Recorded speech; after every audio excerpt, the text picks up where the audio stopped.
Well, I'm very impressed. I'm a little bit overwhelmed. As I said when I spoke in the event, I see that this is an indication that the youth of India can lead the youth of the world in the right direction.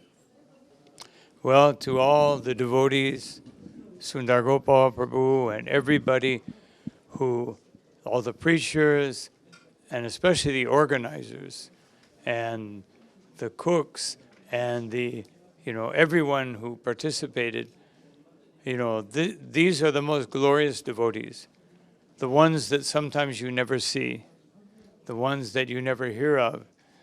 But they're the ones that, while everyone is enjoying the event, they're the ones that are behind the scenes, making sure that the microphones work, that the electricity, that the lights are working properly, that all different angles and possibilities, everything that can go wrong and everything that needs to go right, they're the ones that are concerned about that, but sometimes they are the unseen heroes.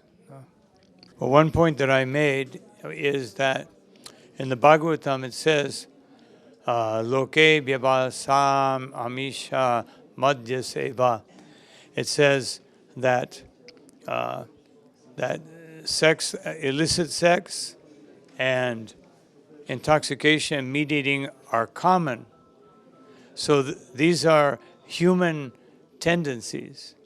So that's why I always make the point that there's also good intoxication, which means you'll be intoxicated by kirtan. No? So in Bhagavad Gita, Krishna says that Vishaya vinivartante, that we can give up these bad habits, niha harastra dehi naha. We can force ourselves to give these things up.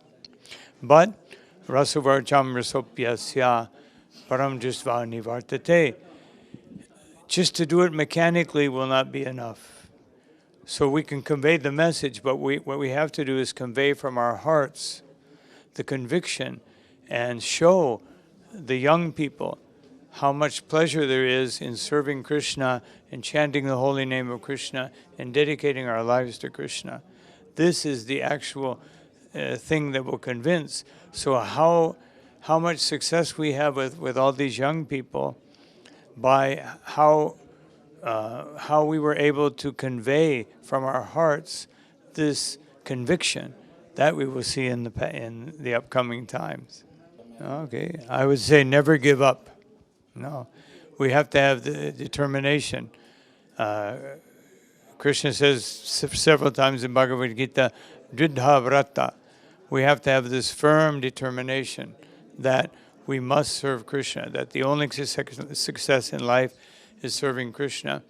And also, the most important thing to understand that I've learned throughout the years, don't blame anyone but yourself for anything that goes wrong. And what apparently is going wrong in Krishna consciousness is a lesson from Krishna, and we should accept that with our hearts and understand that just like a small child will be corrected by his parents, that when we are growing in Krishna consciousness, Krishna, through his energies, will correct us, and we have to accept that correction as his mercy, and not as a problem that I try to counteract with some material formula. Then our Krishna consciousness will become very strong. Thank you, Maharaj. Thank you for Hare Krishna.